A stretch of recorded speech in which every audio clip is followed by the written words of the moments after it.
What's up, the squad? Back with another video. Y'all seeing the title was going down. Make sure you hit the like button, hit that subscribe button for me, please. Y'all see it right here.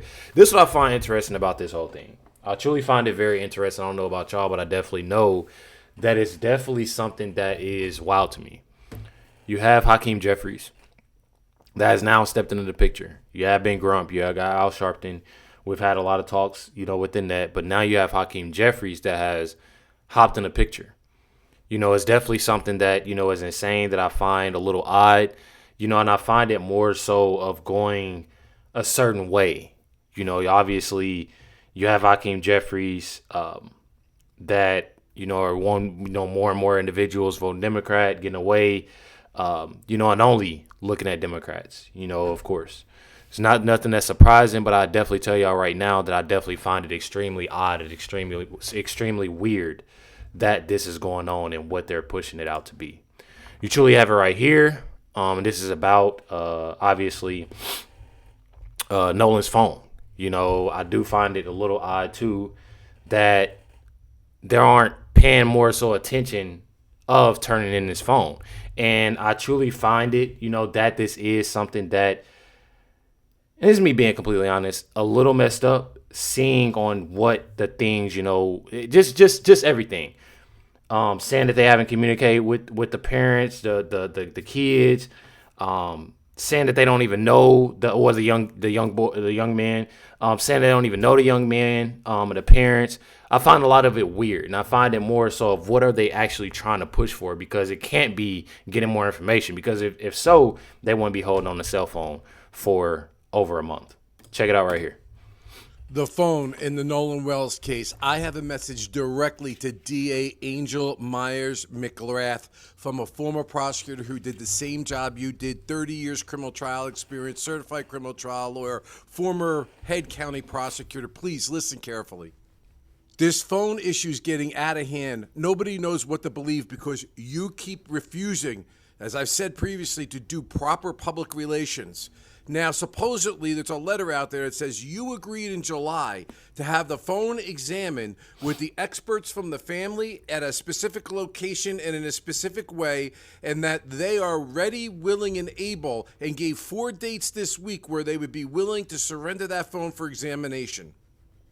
Now, I've been involved in things like this, so I don't know what's been said or hasn't been said, but I'll say this. The only story that we're listening to is that from Nolan Wells' family. And when they send you a letter and you don't respond and correct that letter, then we can only presume rightly that what's in that letter is correct. So the question becomes, if you had an agreement in July, why is it not being honored? There are accounts that you have demanded that the phone just be turned over in violation of that agreement. And that is not a good thing, not a good look. I can tell you from the commentary on the posts that I've had that your constituency out there in Mississippi does not trust law enforcement and does not trust this investigation. Your continued failure to But I feel like that's one thing if you're moving a certain way and actually trying to get information from people, but it's another way. Saying that you don't know the young man that's been picking your son up, leaving their cars at your house, stuff like that. You haven't talked to parents, you're not, I feel like, honestly, how anybody will react on any day is, let me talk to this person. I got to talk to that person. I got to talk to this person. I need to talk to that person, because you're trying to find out everything. Not only that, you're looking at some fact, okay, I need to get this phone turned in. This phone got to be turned in because I need to see all the information that's going on. I need to see this. I need to see that. And I truly find it weird that a lot of that is not coming about. A lot of that is not being said. A lot of those things are not being done. We're talking about a cell phone that hasn't been turned on over a month. I mean, come on now. Community on any misinformation, if there is misinformation, or say, for example, if this agreement is not what the agreement was, then you need to get out there and you need to let the public know. Now, Stop with this thing that you don't compromise investigations about speaking about them. I've addressed this before. You are not compromising an investigation by correcting the record. You are making sure the public has an understanding, so we can only presume what's been written by Mr. Crump and his team is accurate. That phone is vital to any grand jury presentation. If you don't get that phone and you don't download it, then you are going to look like a bum no matter what it is that you do, and nobody will ever trust the investigation. To be honest with you, I wouldn't trust it either. That phone is vital. There is allegations that there's destruction of evidence that's on that phone, and we need to see what's on it and what's not on it. And for the rest of the folks that are out there, understand, they're not going to be going through the phone picture by picture, page by page. This is downloaded into a computer program called Celebrate, and from there, there's extractions that are done, mirroring of the phone, and then both sides can be confident they have all of the information. There's nothing wrong with that. Now, DA, I can hear you say, well, we're going to be setting a precedent that everybody thinks that they have a right to have their people there when they examine the phone. Well, you know what? I don't know, and I don't care. If you agree to that in this particular situation, we'll look at it like a one-off, but the community, me, everyone out there, and certainly the victim's family need to know it's been done in the right way. So get off your ass and get that phone examined one way or the other. So one thing about it that I definitely find pretty much crazy out of this, like I've said, is a simple fact they haven't turned in the phone. I truly find, even if it's not information that we find out later, there's no information on there, I truly find it a little odd on why they're trying to, keep it. Everybody wants to talk crazy and say, this individual, they need to turn in this phone. They need to do this. They need to do that. It seems like more so everybody is, how can I say this? Everybody is looking at these three young men, and it's like, how can I? Because I'm trying to make it, because y'all following what I'm saying right now. Y'all following what I'm saying right now. How is it that all these threats, all the things that said, this, that, and the other, all these things that's going on, truly all these things that's going on, and so many people that's saying these things, doing these things, they're not looking at the simple fact of what the family and what these advocates and lawyers are doing when it comes down to actually getting the information out. That's truly what I have an issue with, and I definitely find it insane that they're not doing what they need to do on their part, but looking at them and they're giving out information. They're saying this, they're saying that. They're doing everything they can on their part, and not even having anybody they gotta ask. They're just doing it, and that's what I find completely crazy out of it. I'm telling y'all. You have it right here. Sarah Fields posted and said truly, that say you can't make this up. Says that she exposed that Nolan Wells' phone has never been surrendered to authorities. The family's new lawyer suddenly sends a letter saying they're ready to and willing to have it examined. And that truly just goes to show you so much of, again, that when you have these independent journalists, when you having these content creators, you're having these people that's honestly find this information, talking to this individual, talking to that individual, you come up with a lot of information. Sarah Fields has come up with a lot of information and putting out those facts and got her foot on the gas, and y'all see the outcome of that. She also posted that exclusive text messages will be dropped tomorrow in connection with Nolan Wells' case, and to stay tuned. So as I start looking, and I clicked on her, I always look out, and see what Sarah is posting out. And I actually keep that, communication and letting her know, that what you're doing is truly amazing. What she's doing is truly amazing, getting those facts out there, getting that information out there, because this is what needs to be seen. You have it right here. This is, and it says private text messages shown Christine Wells was in direct contact with Warren Hudson. Mind y'all, these are honestly individuals that, again, just goes to show you, I don't know this person. I don't know that person. Is that I found a little weird. So I've obtained exclusive private text messages between Christine Wells and Warren Hudson from the hours and days immediately following Nolan Wells' disappearance. And these messages provide some incredibly important context to what the public has been told since this case exploded across social media. First, I want to address exactly what these messages show. Warren was in contact. Just a second, y'all. I don't know if this is an emergency. I apologize. All right, y'all. So definitely was an emergency. Not too much emergency where I have to leave, but I do have to keep my phone close. It's a lot, but it's okay. Back with this. You got it right here. Says, and I want to make sure I'm on the right spot. Warren was in contact with Christine and gave her information. She minimized this previously. They also show that Christine was asking Warren questions and that Warren is forthcoming about answering those questions. He wasn't avoiding her. He wasn't refused to answer her. He was communicating with her, answering her questions, helping with the search, and telling her what information he already provided to the authorities. Communication shown here begins the night Nolan was reported missing at 11:15 on July 4th. So, I want to make sure I'm on the right area. Says, this is Christine Wills.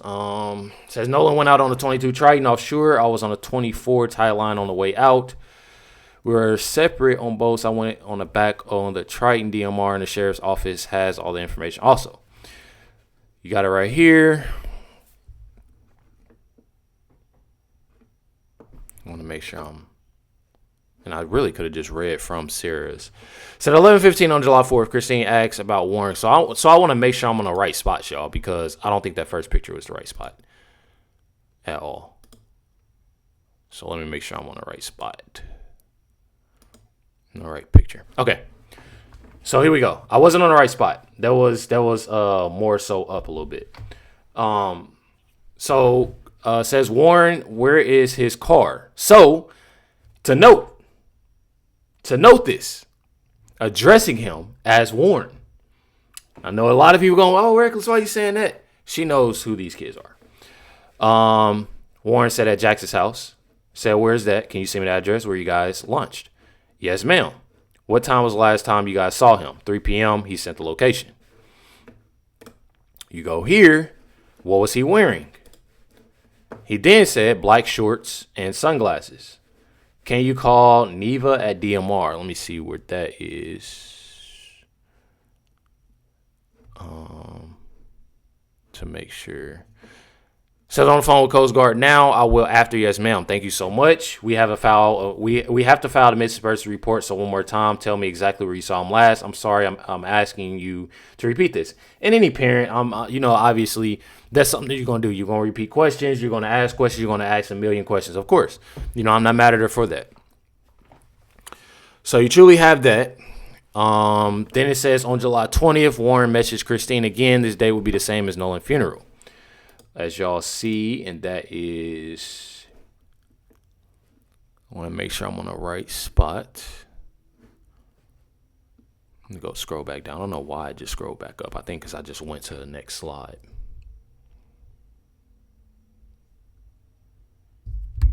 Asked him what was he wearing. July 5th. Hey, Miss Christine, just wanted to check in. We went out this morning to look. I've been on and off the phone with Jackson County Sheriff Office. If you need anything at all, please don't hesitate to reach out.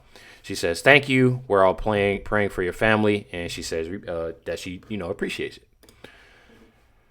You go then. And then that's when I just read earlier. She asks, what was the make and model of the boat you guys are on? Said Nolan went out on the 22 Triton offshore. I was on the 24 tide line on the way out. We were on the separate boats. I went back on a Triton. DMR and the sheriff's office has all the information also. They have it. July 6th. Hey, Warren, can you collect any of Nolan's items left at Jack's house? So not only that, asking, to, collect these items. Obviously this is something that I don't know if y'all are not catching on, but it definitely seems like it's more so. I know these young individuals. I know these young individuals. Not only do I know them, I'm comfortable enough. Can you collect, these items left here, such and such. Then you have, I want to make sure this makes sense, y'all. Well, I was reading it earlier, actually, to make it make sense here. This is, says July 20th. It said, good morning, Miss Christine. I just want to let you know that my family and I have been praying for you and your family. Nolan was one of my best friends since we were in the 8th grade together. You and Mr. Elmore raised one of the best men I ever met. I wish I could be there today, but I would never want to take the attention off of your family and Nolan and be a distraction. Thank you for being the best parents that Nolan could have. So you truly have this message that's set out. Obviously, you have been crumb out sharp than somebody that's truly not respecting that, and they're obviously rocking with them, which is definitely a sickening thing of what they're doing. You have right here this Brandon Tatum, speaking more so about his phone, and that truly just goes to show you a lot of things that's going on that I constantly talk about. You have Warren that has texted Christine, that had conversation with Christine from the time of his disappearance all the way up until July 20th, from what I've seen. Check it out. I haven't given over the phone to nobody, not local police or the FBI. They're getting ready to present evidence to a grand jury. They don't have a phone. They may very well have determined that, or may not be able to determine that anybody did anything to Nolan. But if there was something deleted from the phone that is a crime of tampering with evidence, people will go to jail. But they're getting ready to present to the grand jury with no phone. Therefore, if somebody did something, they have no evidence. And the grand jury is going to come back and say nobody did anything. And they're going to be mad when y'all the ones didn't give the phone over. You can give the phone to them the day after he died. If you suspect things have been, so it can be preserved. And they could extract it. Send it to your people. Let them extract it. A secondary extraction will allude to tampering if the state decided to tamper with the phone. It frustrates me that our country is divided because people are stupid and evil. It don't make any sense to me. Let her finish. We want to make sure that every stone is unturned because his life matters. All of our children's and our families' lives matter. And we must fight back. We must stand up and we must demand accountability for this family's loss. And I don't think nobody is taking away the fact that his life didn't matter. I don't feel like, I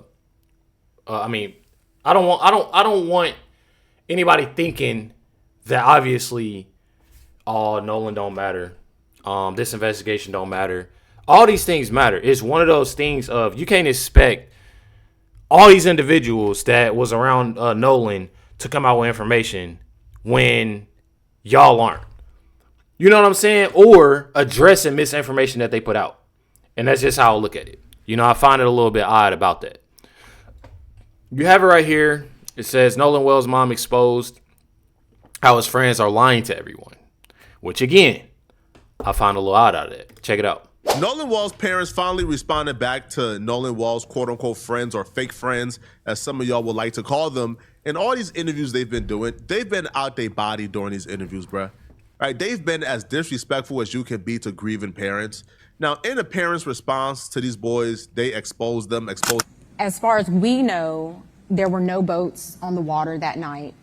His high school football coach, Coach Bramlett, text Elmore that morning. He said, hey, man, I got a boat. Because, again, we don't have boats. Let me make that very clear. We do not have a boat. We're not boating people. The mama said something very important. There was no boats that night to go look for Nolan. So even if we left Nolan back on the island, then shouldn't the friends got like 4 different boats. Shouldn't the friends with 4 different boats hop back out there to go look for Nolan? The first inconsistency was you called me and tell me my son stayed on the island to talk to a girl.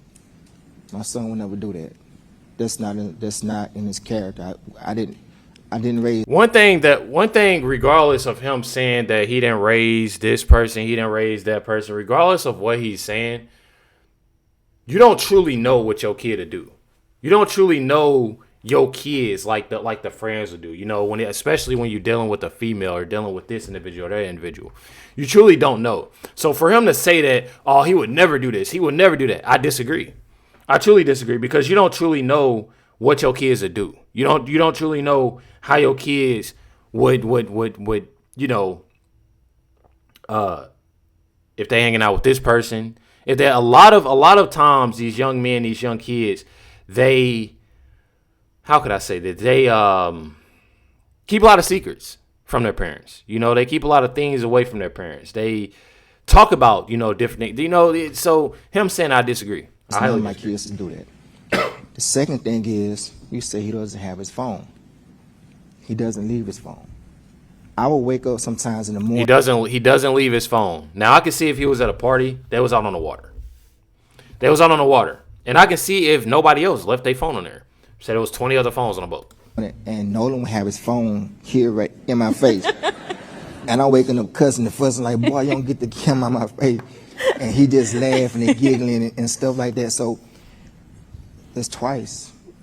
To me, that's 2 lies that he told me. So this was where I feel like the mom at this point was already done with the friends, but this is where Elmore, this was like his wake-up call in regards to the friends, and where he says, all right, bro, like, bro, I can't trust a word these folks tell me. And then Jax finally comes down the stairs, I guess, in the room. Hair all messed up like he just woke up, whatever. I said, look, I'm Nolan's father. His car's outside. I need to get his car. 2 or 3 minutes later, he come back. I don't see the keys. So he goes back up to the door by himself, and we're still out by the car. And lo and behold, here comes the keys. So now, to me, you lied to me 3 times. I don't believe nothing that you tell me from here on out. But y'all let me know in the. So you don't know where to. So how is that? That's again.